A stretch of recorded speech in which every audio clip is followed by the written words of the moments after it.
반갑습니다. 오늘도 하나님의 말씀 앞에 나온 여러분에게 하나님의 위로와 또 격려가 있기를 바랍니다. 무엇보다 하나님을 예배하면서 주시는 말씀으로 은혜를 누리는 시간이 되기를 바랍니다. 오늘 우리가 함께 나누는 하나님의 말씀 신약성경 베드로전서 4장입니다. 본서는 사도 베드로가 흩어진 나그네라고 표현하고 있는 각 교회에 보내는 편지입니다.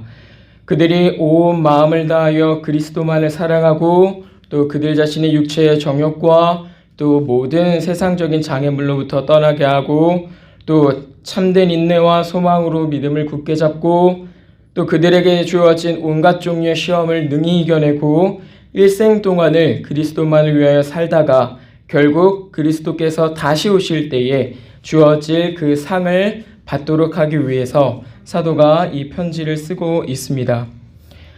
조금 길었지만 요약하자면 사도가 이 땅에서 사는 그리스도인들로 하여금 참되고 기쁘게 자기의 걸음에 살아서 그리스도만을 섬기도록 하기 위해서 이 편지를 쓰고 있다 이겁니다. 오늘날에도 그러하지만 당시에도 우리의 마음을 빼앗는 일들은 너무나 많이 있었고 그것 때문에 믿음을 방해받는 일들은 더욱 자주 있었습니다. 또 지금과는 비교할 수도 없는 굉장히 극심한 박해가 그때 있었기 때문에 배교를 비롯해서 또 마지못해서 신앙생활하는 그런 일들이 더러 발생했단 말입니다. 그렇기 때문에 사도는 그러한 박해들 또 그러한 어려움들 속에서 이 고난마저도 참되고 기쁜 것으로 알아서 그 땅에서 살아가는 동안 그리스도만을 위하여 살도록 하기 위해서 이 편지를 써야 했던 것이죠. 실로 사도의 이 편지는 흩어진 교회들에게 큰 위로가 되었고 그들이 당한 시험을 이기는데 또 그들이 당한 그 상황 속에서 그리스도만을 섬기는데 큰 유익이 된 것입니다. 그때나 지금이나 마지막 때를 살아가고 있는 그리스도인들에게 정말로 큰 유익이 되는 성경이 바로 이 베드로 전후서가 되는 것이죠. 이러한 베드로전서 4장은 그 가운데서도 흩어진 교회에 이전에 행하던 방탕한 삶을 버리고 하나님의 뜻을 따라 육체의 남은 때를 살아야 한다라는 것으로 시작을 합니다. 그리고 난 다음에 후반부에서는 그 육체의 남은 때를 이제 어떻게 살아야 되느냐라고 하는 권면을 주는 것이에요. 그랬을 때 오늘 우리가 읽은 본문은 이제 우리가 그 이전에 살았던 방탕한 삶을 청산을 하고 이 육체를 가지고 그리스도의 남은 때를 어떻게 살아야 되느냐, 이 육체의 남은 때를 어떻게 살아야 하느냐라고 하는 걸 교훈받는 부분이 되는 겁니다. 이전에 행하던 방탕한 삶을 버리는 것 당연하지요. 하나님의 뜻을 따라 살아야 되는 것 당연하지요. 그런데 그걸 과연 어떻게 해야 하느냐라고 하는 아주 실천적인 교훈들을 우리에게 주는 것입니다. 그래서 오늘 우리는 함께 읽은 이 본문을 중심으로 해서 동일하게 마지막 때를 살아가고 있는 교회로서 이 육체의 남은 때를 그리스도를 위해서 어떻게 살아야 하느냐, 어떻게 우리가 그리스도인으로서 이 때를 지나가야 하느냐, 기쁨으로 그리스도만을 따라서 어떻게 살 수가 있느냐라고 하는 점들을 어떤 태도를 가져야 되느냐라고 하는 것으로 좀 생각을 해보고 또 이 말씀이 조명하시는 대로 우리 자신들을 좀 비춰서 돌이켜야 될 것들을 좀 돌이켜보고자 합니다.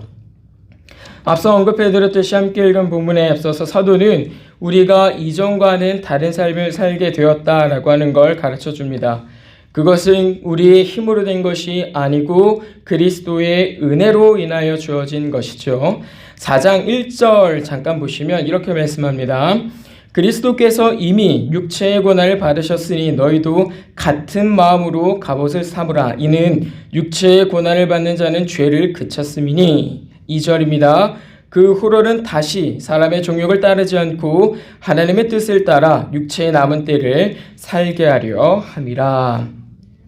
그러니까 그리스도의 은혜로 인해서 죄가 그쳐지게 되었고 이전에 알지 못하던 하나님의 뜻을 알게 되었으며 이제는 성령님의 도우심 속에서 그리스도를 위한 교회로 살게 되었다. 이렇게 말씀하고 있는 겁니다.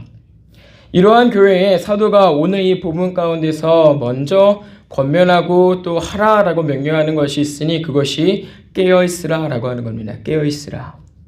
7절 보시면 사도는 이렇게 말씀합니다. 만물의 마지막이 가까이 왔으니 그러므로 너희는 정신을 차리고 근신하여 기도하라. 이게 지금 무슨 말씀이었는 것입니까? 지금 우리가 살아가고 있는 이때가 마지막 때다라고 하는 걸 가르쳐 주는 거예요. 그리고 이 마지막 때를 살아가려면 어떻게 해야 되는 겁니까? 깨어 있어야 된다 이겁니다. 정신을 바짝 차리고 근신하여 있어야 된다라고 사도가 우리에게 가르쳐 주고 있어요. 특별히 이 본문 가운데서 단순히 우리에게 정신 차리고 기도해라 라고만 해도 충분할 텐데, 특별히 그 앞에다가 아주 의도적으로 마지막이 가까이 왔다라고 하는 설명을 붙입니다. 이거는요, 경성하지 못한 우리의 마음을 바로 일으키기 위한 그런 조치가 되는 거예요. 왜냐하면 우리는 때를 알지 못하는 사람들입니다. 때를 알지 못하면 어떤 일을 하게 됩니까?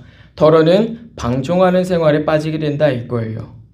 만약에 주님이 내일 오신다라고 한다면 오늘 우리의 삶은 아주 잘 정돈이 될 것입니다. 그런데 주님이 언제 오시는지는 몰라요. 그때가 언제인지 우리는 아무도 모릅니다.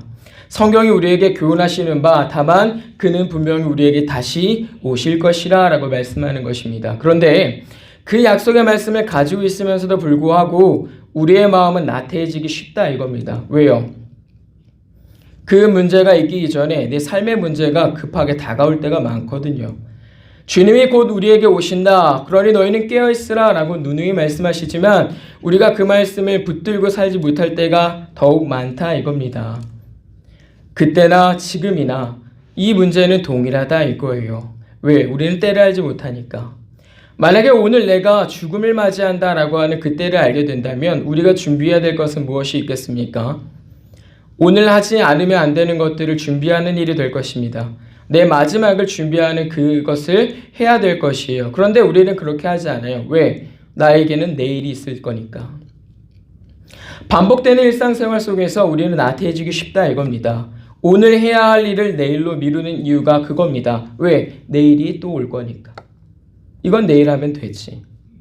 그때는 우리가 알지 못하기 때문에 이 마음속에서 일어나는 어떤 이런 나태함들을 우리가 이렇게 깨어서 있지 않으면 안 되는 거예요. 사도는 마지막이다 라고 우리에게 가르쳐 주면서 우리로 하여금 그런 나태한 일에 빠지지 않도록 우리의 마음을 번쩍하고 깨우는 겁니다. 착각하지 마라. 내일이 그때라고 생각하지 마라. 지금이 그때라고 알고 너희는 반드시 깨어서 정신 차리고 있어라 이겁니다. 주께서 오신다라고 했을 때 만약에 어제 주님이 오셨다고 합시다. 그러면 주님을 맞이할 때 떳떳한 교인들이 과연 얼마나 있겠습니까? 미처 나는 회개하지 못했는데 어제 이미 오셨단 말이에요. 그러면 어떻게 되는 거예요? 주님이 지금 당장 이 순간에 온다고 하셨을 때 갑자기 오셨어요. 오신다고 하셨으니까요. 근데 과연 내가 그 앞에서 떳떳할 수 있습니까? 평상시에 때나 신을 구분하지 않고 항상 그 마음을 주께로 두고 늘 주 앞에서 성실하게 살아가지 않으면 우리는 쉽게 떳떳할 수가 없다 이거예요. 그렇기 때문에 사도는 우리로 하여금 깨어 있어야 되는 일들을 내일로 미루지 않도록 하기 위해서 마지막이다 라고 하는 말씀을 이제 우리에게 주고 있다 이겁니다. 그래서 주님이 늘 그의 사도들과 또 제자들에게 또 오늘날 우리의 교회에게 얘기하시는 게 뭐예요? 깨어있으라 깨어있으라. 사도들도 그의 제자들에게 깨어있으라 말씀합니다. 지금 이 베드로 사도도 우리에게 깨어있으라 라고 당부하지 않습니까? 베드로 사도만 그런 것이 아닙니다. 사도 바울 역시도 깨어있으라 라고 우리에게 교훈하죠. 우리가 깨어있어야 된다 이겁니다. 그래서 베드로전서 2장 11절에서는요 이런 말씀을 해요. 영혼을 거슬러 싸우는 육체의 정욕을 제어하라. 이거 지금 언제 하라는 소리입니까? 내일 하라는 소리입니까? 오늘 하라는 소리예요. 지금. 너희 영혼을 거슬리는 육체의 정욕을 지금 제어하라 라고 말씀하는 거예요. 왜? 그것이 너희를 넘어뜨릴 것이기 때문에. 마지막이 가까웠으니까요. 여러분 마지막 때는 특별히 어떤 때입니까? 사단이 마지막으로 우리의 사랑하는 그리스도인들을 넘어뜨리고 그들의 영혼을 훔치려고 우리의 영혼의 대적자들이 아주 칼을 갈고 기다린 그때 아닙니까? 참으로 넘어지기 쉬운 이때란 말입니다. 그렇기 때문에 사도는 마지막이다 라고 하는 그 말씀을 앞에다가 두고서 우리가 이 말씀을 경솔히 여기지 않도록 우리 마음을 깨우고 있다 할 거예요. 그러면서 그렇게 깨우는 데 있어서 가장 좋은 처방전을 하나 얘기를 하는데 그게 뭡니까? 기도하라 이거예요. 기도하라. 여기서 우리가 교훈받을 수 있는 것이 하나가 있으니 그게 뭐냐면 기도가 우리를 깨운다 이겁니다. 기도가 우리를 깨워준다 이거예요. 기도는 우리에게 약속하신 하나님 나라를 유업으로 얻기를 소망하게 할 뿐만 아니라 아버지의 뜻을 구하고 그것들을 이루기를 소망하도록 하는 것이 기도예요. 하나님 나 이거 필요한데요. 우리 아이가 이걸 해야 되는데요. 그거를 구하기 위한 것도 분명히 있긴 하지만 그거보다 먼저 구해야 될 게 뭐예요? 그의 나라와 그의 일을 구하라. 기도 자체가 우리의 나태한 영혼의 어떤 상태들을 깨워주는 데 있어서 아주 효과적이라 이겁니다. 이 기도가 약속하신 하나님 나라를 유업으로 받도록 우리로 하여금 소망하게 하고 아버지의 뜻을 구하게 하고 그것들이 이루어지기를 소망하도록 하기 때문에 우리가 그 눈을 감고 아버지께로 집중하면서 세상의 것들을 보지 않게 되고 우리의 나태하고 방종한 생활을 돌이켜보게 하고 주 하나님께서 우리에게 약속하신 그리고 주신 모든 은혜들에 대하여 감사하게 하는 겁니다. 그 하나님께서 후하게 주시는 그 은혜들을 묵상하게 하는 거예요. 어제도 그리고 오늘 나의 하루도 은혜롭게 하실 하나님. 그분을 소망하게 한다 이겁니다. 그리고 지금 당장 내가 어떻게 된다 하더라도 그 팔을 벌려서 나를 기쁘게 맞아주실 그 하나님을 소망하게 한다 이거예요. 그래서 결국엔 어떻게 하는 거예요? 아버지께 영광입니다. 이 기도로 우리가 마무리를 하게 된다 이겁니다. 그런데 그것들이 없으면 어떻게 되는 거예요? 우리가 깨어있을 수 있다는 겁니까? 없다는 겁니까? 없다는 거예요. 결코 그럴 수가 없다 이겁니다. 왜요? 아무리 세상의 것들을 보지 않고 좋아하지 않으려고 하지만 언젠가 이제 설교 중에도 말씀드렸지만 그 모든 것들이 사실 다 우리에게 꼭 필요한 것들이란 말이에요. 물질 없어도 된다. 건강 없어도 된다. 그럴 수 없다 이겁니다. 지식 없어도 된다. 명예가 없어도 된다. 그렇지 않다 이거예요. 그것들을 우리에게 일반 은사들로 주시면서 당신을 위해서 쓸 수 있도록 우리에게 주시고 그것들로 하나님의 계심을 알게 하신단 말입니다. 그리고 그것들은 일상의 생활에서 우리들에게 필요한 것들이에요. 내가 쉴 곳이, 내가 먹을 것이, 내가 입을 것이 그런 것들이 우리에게 다 필요한 거란 말입니다. 그런데 우리가 기도하지 않으면요 그런 썩어질 것들에 너무 마음을 빼앗겨서 잠들어 있게 된다 이거예요. 잠들어 있게 된다. 그래서 오늘 이 본문에서는 기도하라 라고 하는 말씀으로 우리를 깨워주시는 겁니다. 실제로도 그러하죠. 우리가 기도할 때 어떤 기도를 합니까? 우리를 깨우면서 성령님이 이 안에서 어떤 일들을 하시는 거예요? 우리의 죄를 자복하게도 하시죠. 그리고 나로 하여금 은혜에 대하여 감사하게도 하시죠. 그리고 나로 하여금 필요한 것들에 대하여 정말 겸손하게 구하게도 하시죠. 우리가 아버지께 구해야 될 것들을 생각나게 하신단 말입니다. 누가? 이 안에 계신 성령님이. 그걸 언제 하는 거예요? 기도할 때. 기도할 때 한다 이겁니다. 그래서 우리가 이 안에서 또 하나 기억해야 될 것은 여기서 정신을 차리고 근신하라 라고 하는 것이 육신을 깨어있으라 라고 하는 의미가 아닌 줄 알고 있어야 됩니다. 왜? 그건 우리의 영혼의 문제니까. 이 영혼이 잠들어 있으면요 육신이 깨어 있어도 그건 아무런 의미가 없는 거예요. 대표적인 예가 뭐겠습니까? 일반 사람들, 믿지 않는 사람들. 그들은 부지런히 일하고 깨어 있지만 그들의 영은 잠들어 있습니다. 그래서 그들은 깨어날 필요가 있는 거예요. 그들을 두고서 우리가 깨어 있다라고 말하지 않는다 이겁니다. 그런데 우리가 착각하는 게 뭐냐면요 새벽에 눈 비비고 일어나서 기도하면 내가 깨어 있는 줄 알아요. 그런데 그렇지 않다 이겁니다. 뭐가 없으면 내 영이 잠들어 있으며. 그걸 어떻게 확인할 수 있냐면요. 하나님의 말씀에 비춰서 자기의 행동을 제어하지 못하거나 생각을 정돈하거나 마음을 바로 하지 못하면 우리가 잠들어 있는 것과 다르지 않는 겁니다. 앞서서도 말씀드렸지만 기도가 어떻게 우리를 깨우는 거예요? 하나님의 것들을 바라보게 하면서 우리를 깨운단 말이에요. 그런데 내가 분명히 잘못한 것들이 있단 말이죠. 하나님의 것들을 구하기보다도 나의 필요에 의해서만 내 욕심에 의해서만 기도하며 살 때가 더러 있단 말이에요. 그렇지 않습니까? 하나님의 말씀에 순종하는 것과는 전혀 상관없이 기도하는 일들도 있어요. 그러니까 신앙과 전혀 관계없이 기도할 때도 있다 이겁니다. 아버지의 뜻은 아무것도 없어요.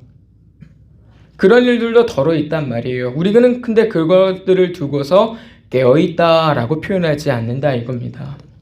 그래서 우리가 분명히 기억해야 될 건 기도가 우리를 깨운다라고 하는 것으로 알고 기도를 바로 해야 된다 이거예요.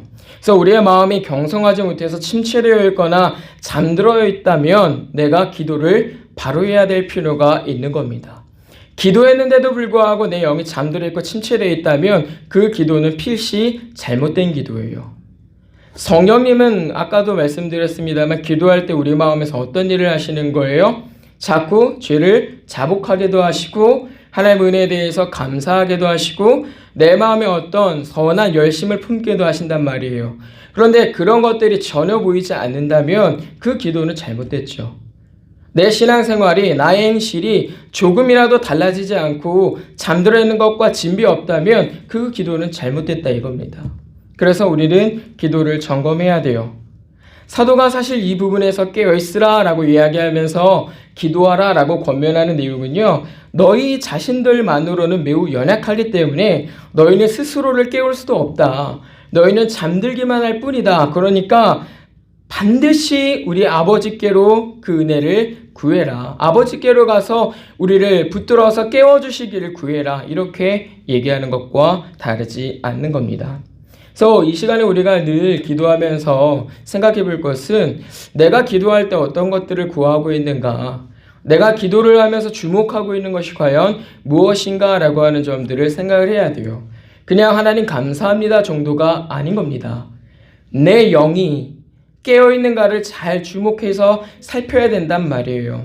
어느 날부턴가 내가 회개가 되지 않아요. 또 어느 날부턴가 감사가 되지 않아요. 어느 날부턴가 기도 자체가 굉장히 힘들어질 때가 있어요. 또 어느 날부턴가 굉장히 이 마음에 심술이 가득해져가지고 뭐만 했다 하면 다 반대하고 싶고 막 반대로만 하고 싶어질 그런 날도 와요. 그럴 때 과연 내 믿음이 깨어있느냐, 이 기도하는 것으로 그것들을 이렇게 물리치고 내 영을 깨우고 있느냐라고 하는 것들을 잘 점검하셔야 된다 이겁니다. 그렇지 않으면요, 이름만 하나님을 갖다가 기도하는 거지 세상에서 우상들을 놓고 기도하는 것과 다르지 않게 되는 거예요. 여러분, 우상을 놓고 기도하는 사람이 자기의 죄를 점검할 때가 있을까요? 간혹 있어요. 있긴 있습니다. 그런데 정말로 자기의 삶을 참되게 반성하고 돌이키는 사람이 있을까요? 없습니다. 잘 없어요. 금방 잊어버리곤 하는 거예요.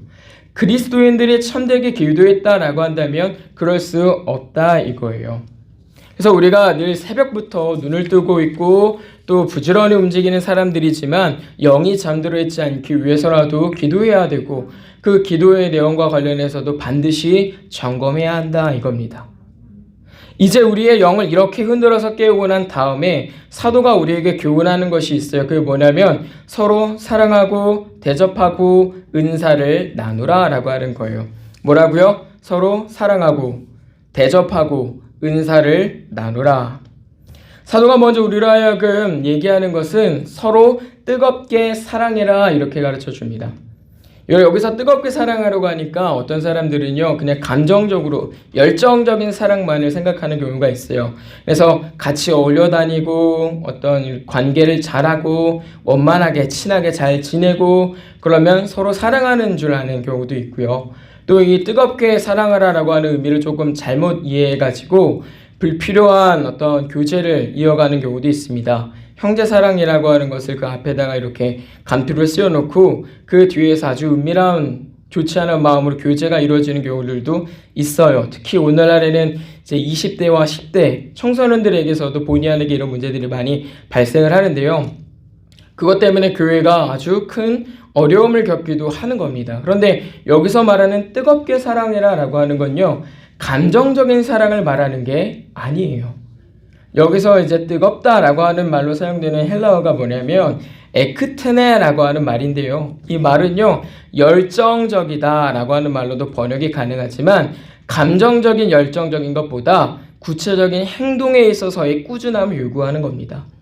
그러니까 다시 말씀드리면 운동선수가 특히 이제 육상선수가 이렇게 달리기를 한다라고 그랬을 때 근육이 팽팽하게 이제 유지가 되고 숨이 차기 때문에 그 힘을 하기 위해서 심장과 이 폐가 힘있게 운동을 하고 그렇게 하는 것을 통해서 이 온몸의 힘을 전달하지 않습니까? 그 경주가 끝날 때까지 끝까지 그 일들을 계속 공급해 주는 거예요. 마치 그와 같은 일들을 두고서 꾸준하다 혹은 지속적이다라고 얘기하는 오늘 이 본문에서는 그게 뜨겁다라고 하는 말로 번역이 된 겁니다. 그러니까 감정적으로 막 끌어올라서 오늘 사랑하고 내일은 좀 식어서 조금만 사랑하고 그 다음날은 아주 식어버려가지고 미워하고 이런 감정적인 저기가 아니고요. 끌어오르는 게 아니고요. 지속적이고 끊임없이 공급되는 어떤 것들을 두고서 뜨겁다라고 말을 하는 거예요. 그러니까 지금 우리에게 가르쳐 주는 게 뭐냐면 사랑을 하려면 꾸준하고 지속적으로 그 사랑을 가지고 가라 이 말을 하는 겁니다. 아까도 얘기 드렸지만 오늘은 사랑했어요. 내일은 좀 덜 사랑하거나 미워해도 된다는 게 아니에요. 상황이 나한테 이렇게 나쁘게 변했기 때문에 내가 사랑 안 할래? 이거 아니라 이겁니다. 꾸준히 지속적으로 그 일들을 해야 한다라고 하는 것이 여기서 말하는 뜨거움이에요. 근데 이어서 말하는 게 뭐냐면 사랑하라라고 하는 말이에요. 이 사랑이라는 말도 정말 우리가 잘 이해를 해야 되는데 성경이 우리에게 가르쳐주는 사랑이라고 하는 건 교제만을 말하는 게 아니고 교제를 위한 전반적인 모든 것들을 다 두고서 사랑이라고 얘기를 합니다. 우리는 성경에서 특히 그리스도에게서 사랑을 배워야 하는 사람들이에요. 그리스도께서 우리에게 사랑이라고 할 때 무엇을 가르쳐 주셨냐면 자기 자신을 내어주는 것으로 그 사랑을 가르쳐 주셨어요. 근데 왜 그러신 거예요? 하나님과 우리를 다시 만나게 하시려고, 끊어진 교제를 다시 있게 하시려고 우리 주님께서 사랑으로 보이셔서 자기 자신을 내어주셨단 말이에요. 근데 왜 그랬냐면 그 안에 뭐가 있기 때문이에요. 죄라고 하는 것이 없어야 하나님과 우리 사이가 화목하게 되는데 이 죄가 남아있단 말이에요. 그래서 하나님과 우리가 화목하게 될 수 있습니까? 없습니까? 없어요. 그래서 그리스도께서 자기 자신을 내어주시는 그 사랑으로 하나님과 우리 사이에 화목을 이루시고 교제하게 만드신 거예요. 이것을 두고서 우리에게 가르쳐주는 사랑이라 이겁니다. 그러니까 다시 말하면요, 이거는요 서로 용납하라 라고 하는 것과 다르지 않는 말이에요. 너희가 교제하기 위해서 너희가 서로와 서로를 용납하라 이렇게 가르쳐주는 겁니다.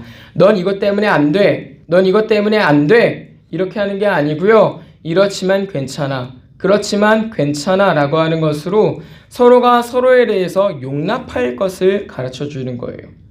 그러니까 뜨겁게 사랑하라 라고 하는 말을 다시 써본다면 너희는 서로 꾸준하게 용납해라 라고 하는 말과 다르지 않는 겁니다. 왜요? 우리는 다 용납하는 것들이 필요한 사람들이기 때문에 그래요.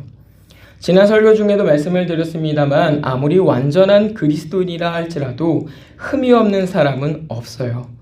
우리 모두가 아무리 뛰어나고 잘났다라고 하더라도 상대방에게 용서를 구하지 않을 만큼 당당한 사람은 없다 이거예요. 내게는 허물이 있고 내가 허물이 있는 만큼 타인에게도 허물이 있는 겁니다. 이렇게 허물이 있는 사람들이 함께 지내려고 하다 보니 서로에게 상처가 되기도 하는 거예요. 그러나 그 일들에 대해서 어떻게 해야 된다? 용납해야 된다 이겁니다. 용납해야 된다. 네, 여러분 생각을 해보세요. 어떤 상대방에 대해서 내가 그 사람을 용납하고 받아들이려면 어떤 문제가 해결이 돼야 되는 거예요? 죄예요, 죄. 이 사람이 나에 대해서 갖고 있는 죄. 그래서 그리스도와 우리 사이를 이제 생각을 해보면, 하나님과 우리 사이를 생각을 해보면 이 죄의 문제를 없애하시려고 어떻게 하신 거예요? 그리스도가 우리를 자기를 대속하시면서 그 죄를 용서하신 거예요. 용서하신 거. 무슨 말인지 아시겠습니까? 이 죄가 있으면요 결코 가까워질 수가 없기 때문이에요. 생각해 보세요.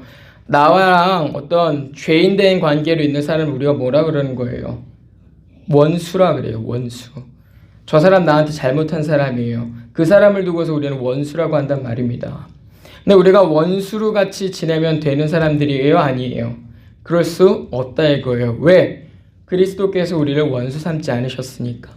우리는 그 사랑을 배운 사람들이고 능히 그 받은 것들을 전해야 되는 사람들이기 때문에 원수처럼 지낼 수 없다 이거예요. 그래서 필요한 게 뭐냐? 용납이라. 그래서 용납할 때 반드시 있어야 되는 게 뭐냐면요, 죄에 대한 용서가 있어야 됩니다. 너 나한테 잘못했지. 근데 내가 그거 용서해 줄게. 잘 지내자. 이게 있어야 용납이 되는 거예요. 이게 없으면요 용납될 수도 없고요 관계가 지켜질 수도 없다 이거라 이 말이에요. 그래서 그리스도는 우리를 위해서 자기를 피 흘리시고 죽으시고 부활하셨다가 어떻게 하신 거예요? 하나님의 용서를 얻어내시고 그걸 또 우리에게 주신 거죠. 하나님이 내가 너 용서해 줄게. 그러니 우리 같이 가자라고 하신 거란 말이에요. 마찬가지로 우리도 누군가, 특히 우리의 형제된 자들을 끝까지 끊임없이 지속적으로 꾸준하게 용납하려면, 내가 그를 받아들이려면 용서해야 된단 말이에요. 용서. 이게 반드시 필요하다 이겁니다. 그런데 용서라고 할 때 오해하시면 안 되는 건요, 말로만 해서 되는 게 아니라는 걸 여러분 잘 기억하셔야 돼요. 나 너 용서했다 끝, 이게 아니란 말이에요. 용서라고 하는 말은요, 누군가 나에게 어떤 죄를 지어서 피해를 끼쳤을 때 그 사람에 대해서 뭔가 보복하고자 하는 감정을 버리고 계속해서 그를 살아가고 그에게 은혜를 주어서 그 사람이 내게 범한 죄에 대해서 다시는 묻지 않는 게 용서예요. 그러니까 이 사람이 나한테 잘못했어요. 그걸 가지고 내가 용서했다면 어떤 태도를 가져야 되냐면 그걸 다시 문제 삼지 않는 거예요. 예를 들면 너 그때 나한테 이거 했잖아. 너 그때 나한테 이거 했잖아. 너 그때 나한테 이랬지. 이거는 용서를 한 거예요? 용서를 안 한 거예요? 용서를 한 게 아니에요. 남아있는 거예요. 내가 그걸 용서하지 않았지만 그냥 두고 난 넘어갈게. 근데 자꾸 그게 어떻게 되는 거 한 번씩 올라와요. 근데 우리가 정말로 용서를 했다라고 한다면요, 그걸 얘기하지 않는다 이거예요. 왜? 그건 더 이상 내게 걸림이 아니니까. 그리스도께서 만약에, 하나님께서 만약에 우리를 용서하셨다라고 하시면서 너 그때 그랬지, 너 그때 방탕했지, 너 그때 술 마셨지, 너 그때 놀았지, 너 그때 이렇게 했지, 너 그때 욕심 부렸지, 계속 그랬다고 생각을 해보세요. 그게 용서입니까? 용서가 아니란 말이에요. 그러니까 우리가 용서를 한다라고 했을 때 그걸 잘 이해해야 되는 건요, 어떤 사람이 그 문제에 대해서 내게 걸림이 되지 않도록 내가 그것들을 문제 삼지 않는다라고 하는 그 태도가 있어야 된다 이거예요. 부부 사이에서 서로가 뭔가 잘못을 했단 말이에요. 그리고 나서 서로 미안하다 그러고 그래 내가 너 용서해 줄게 라고 그랬어요. 근데 용서가 안 되면 어떻게 돼요? 나중에 너 그때 그랬지? 같은 문제를 또 싸우는 거예요. 같은 문제로 원수가 된다 이겁니다. 그건 죄가 용서가 된 게 아닌 거예요. 그래서 용서를 하는 사람은요, 그러니까 누군가를 용납하려고 하는 사람은요, 그 용서에 대해서 어떻게 해야 되냐면 내가 더 이상 문제 삼지 않을게. 내가 이걸 더 이상 너에게 얘기하지 않을게 라고 하는 자세가 필요하다 이거예요. 그게 용서했다라고 하는 말이 갖는 행동입니다. 진실한 행동이에요. 대신에 용서를 구하는 사람은요, 어떻게 해야 되겠어요? 뻔뻔하게 내가 너한테 잘못했지만 잘 지내고 싶으니까 너 용서해라. 너 나 용서해라. 그렇게 하는 거예요? 그렇지 않아요. 내가 다시는 너에게 독이나 잘못을 하지 않겠노라 라고 하고 용서를 받는 거예요. 그래서 그 문제에 대해서 이 사람이 다시 언급하는 일이 없도록 애초에 그 일들을 하지 않는 걸 두고서 우리가 용서를 구한다 라고 얘기를 한다 이거예요. 하나님과 우리 관계에서 배울 수 있는 문제들입니다. 우리가 하나님 앞에 회개해야 한다라고 했을 때 그 회개가 바로 이러한 회개인 거예요. 하나님, 내가 어제까지는 이러한 행동으로 당신의 마음을 아프게 했지만 이제는 그렇게 하지 않겠습니다. 다시는 내가 그와 같이 살지 않겠습니다 라고 하는 거예요. 실제로 이 베드로전서를 읽어가고 있는 성도들 보세요. 원래는 음탕하고 방탕하고 세상 것들을 쫓아 사는 사람들이었어요. 근데 그 사람들이 아버지께 용서를 받고 난 다음에 어떻게 사는 거예요? 이제는 그것과는 전혀 다른 삶을 산다 이거예요. 그래서 우리가 누군가를 용납해야 된다라고 하는 걸 배우면서 또 하나 그 안에 배울 것이 용서하는 일들이 있어야 된다라고 하는 거예요. 여기서 용서라고 한다는 거는요, 그냥 덮고 넘어간다 이런 문제가 아니고요.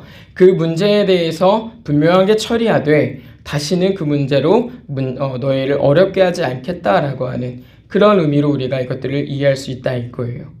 뜨겁게 사랑하라 라고 우리에게 가르쳐 줍니다. 점검해 볼 것은 우리에게 과연 이러한 용납하는 모습들이 있느냐라고 하는 문제예요. 갈라디아서 5장 15절을 보면은요, 어떤 말씀을 하냐면 서로가 물고 잡아먹어서 파멸한다라는 말씀이 있어요. 굉장히 두렵고 떨리는 말씀이 그 안에 이제 기록되어져 있는 겁니다. 우리가 서로를 이제 이렇게 용납하지 못하게 되면 어떤 문제가 생기냐면 비난하는 일에 앞장서는 거예요. 누군가를 비난해요. 누군가를 나쁘다고 얘기를 해요. 그런데 그 일들이 교회를 넘어뜨리는 문제가 된다 이 말씀인 겁니다. 그래서 사도가 그 일들을 하지 못하게 하는 대신에 어떻게 하는 거예요? 너희는 선물이 다 많은 자들이니까 아버지께로부터 받은 그 은혜를 가지고 너희 서로를 다 용납하고 너희가 그 안에서 덕스럽게 교회를 이루어서 살아라 라고 우리에게 가르쳐 주는 거예요. 이게 마지막 때를 사는 교회가 해야 되는 문제라 이겁니다. 근데 이것이 과연 오늘날 우리의 교회도 마찬가지지만 오늘날 교회 이것들이 얼마나 잘 나타나고 있느냐. 말뿐인 사랑의 경우가 상당히 많은 겁니다. 그리고 우리가 용서를 해주고 용서를 받았다. 그러니까 서로가 용납을 했다라고 한다면 다시 생각해야 될 것이 옛날로 돌아가는 게 아닌 거예요. 그 이전의 관계는 끝났어요. 그건 생각할 게 아닌 문제들인 거예요. 용서를 구하고 용서를 받는 그 시점부터 새로운 관계로의 시작입니다. 이게 왜 중요하냐면요. 자꾸 옛날로 돌아가서 옛날에 했던 관계들을 지키려고 하잖아요. 그러면 어떤 문제가 생각하냐면 전에 가졌던 문제가 또 나와요. 왜? 좋았던 그 관계로부터 시작해서 나타난 문제가 지금 이 자리에 이르게 됐고, 그러니까 내가 용서를 구하고 용서를 받아야 되는 상황까지 이르게 된 거거든요. 그러니까 그 행동 자체는요, 문제를 야기할 수밖에 없는 어떤 문제점들을 갖고 있는 거예요. 그러니 그것들을 생각하면 안 되고 더 나은 것들을 생각해야 된다 이거예요. 예를 들어서 아까도 말씀드렸습니다만 이전에 방탕한 생활을 하던 사람들이 용서를 받고 용서를 구했어요. 그렇다고 옛날에 그거 해도 괜찮다고 생각하면서 하는 일이 과연 합당한 것입니까? 합당한 게 아니에요. 용서를 구하고 용서를 받았으면 그것과는 전혀 다른 새로운 관계로 나가야 된다라고 하는 거예요. 이게 굉장히 중요하다 이겁니다. 이러한 말씀을 해주고 난 다음에 이제 우리에게 교훈해 준 게 뭐냐면 서로 대접하고 은사를 나누어라 라고 하는 거예요. 대접하는 거는 어려운 얘기는 아닐 겁니다. 특별히 당시에는 박해받는 그리스도인들이 너무 많아서 거처없이 돌아다니던 그리스도인들이 참 많았던 거예요. 특히 외국인 같은 사람들, 그러니까 이방인들 같은 경우에는 그리스도를 믿는다 그래서 쫓겨나기도 했어요. 그 가족들에서.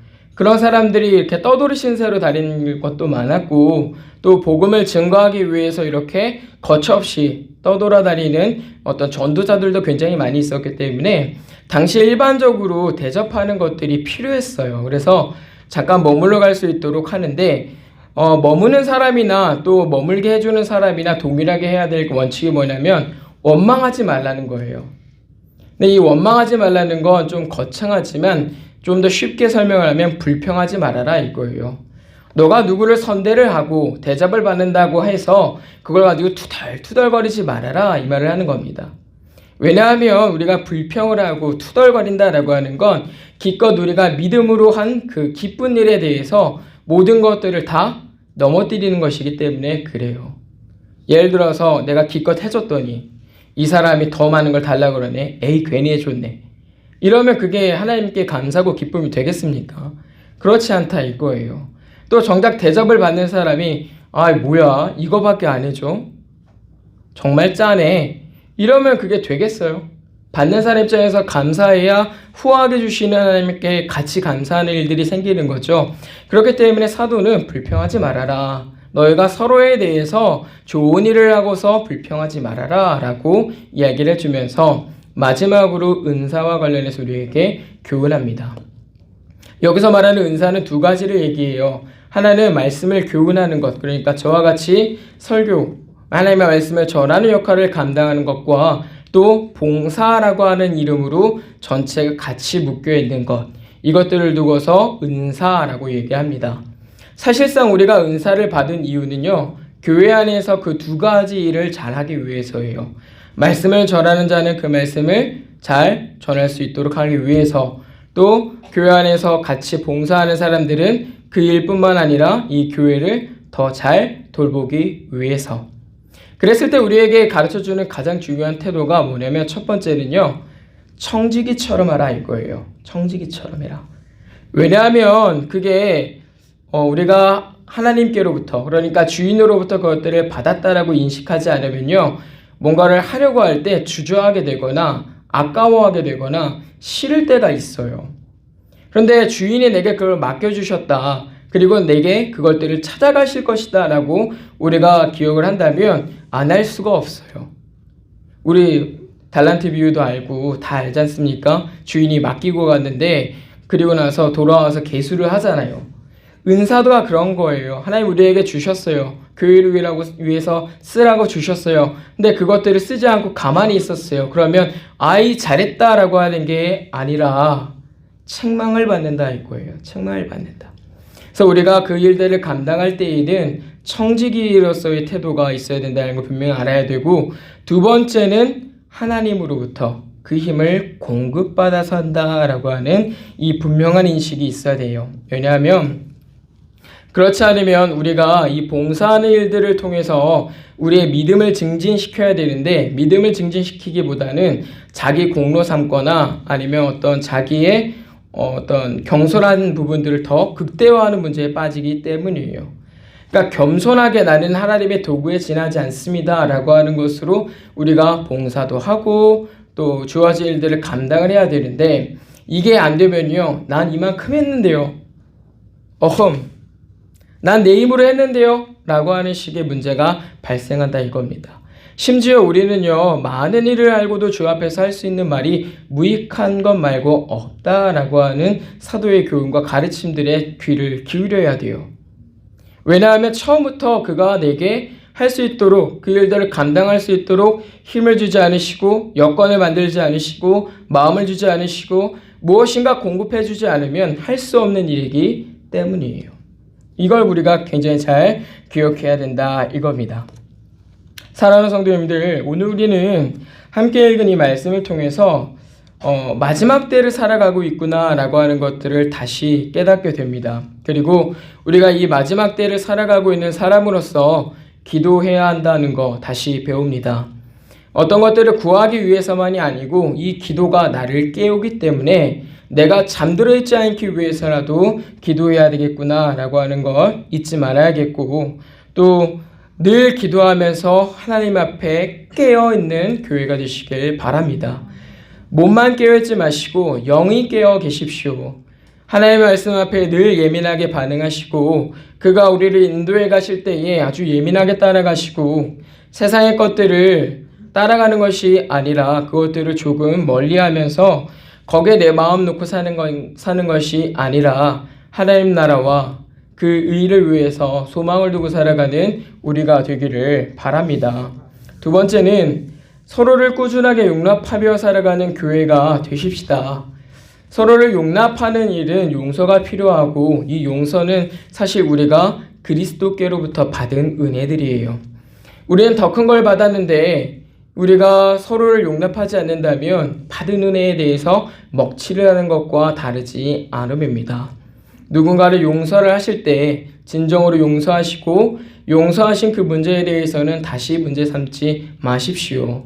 그리고 용서를 구한 사람은 그 용서를 구한 문제를 다시 만들어서 우리를 용서해주고 용납하신 하나님과 또 그 일을 해준 우리의 형제들을 어렵게 하지 마십시오. 그 일들을 잘 하셔서 서로가 서로를 용납하고 비난으로 교회를 허물어뜨리는 것보다 받은 은혜를 서로에게 나눠줌으로써 그리스도의 영광을 더 잘 드러내는 우리가 되기를 바라고, 마지막으로 받은 은사들을 부지런히 잘 쓰셔서 교회를 교회답게 섬겨 살아가는 우리가 되기를 바랍니다. 여러분의 마음이 힘들고 육신이 고단하고 여건이 안 되고 그렇다면 아버지께 구하십시오. 내 상황에 대해서만 있는 것이 아니라, 머물러 있는 것이 아니라 아버지께 구하십시오. 애초에 내 힘으로 감당할 수 있었던 것이 아니고 내 힘으로 감당해왔던 것이 아닌 겁니다. 그가 나로 하여금 그렇게 선한 열심을 품도록 기도하시고, 그가 나로 하여금 감당하지 못한 일도 능히 감당할 수 있도록 힘주시기를 구하십시오. 그 일들을 통해서 받은 것으로 힘써 봉사하는 우리가 되길 바라고, 아버지께서 제한 없으신 그 능력을 우리 교회 안에 잘 나타내서 우리 교회가 정말 세상이 감당하지 못하는 교회로 살아가길 간절히 부탁을 드립니다. 모쪼록 받은 말씀을 따라서 이 마지막 때를 잘 살아가는 저와 여러분이 되기를 다시 한번 부탁을 드립니다. 기도합니다. 은혜를 베풀어 주시는 하나님 아버지 감사합니다. 주의 사랑하심으로 인하여 오늘 우리가 또 하나님의 말씀 앞에 나오게 되었음을 알게 하시니 참으로 감사합니다.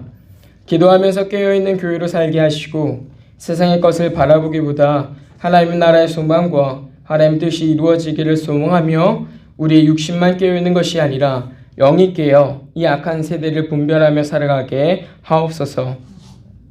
서로 뜨겁게 사랑함으로 받은 은혜를 나누며 서로 용납하기를 먼저 하며 형제를 비난하기를 그치고 덕을 세우기를 힘쓰는 교회가 되게 하시옵고 받은 은사들을 부지런히 사용하여서 봉사할 때마다 힘주신 하나님을 찬양하고 또 봉사할 때마다 날마다 힘을 우리에게 더하여 주셔서 우리의 마음에 더욱 헌신할 마음을 일으켜 주시고 감당할 수 없는 일조차 믿음으로 넉넉히 감당하며 당신의 몸된 교회를 섬겨 살아가는 복된 교회 그리고 참된 종된 교회가 되게 하여 주옵소서.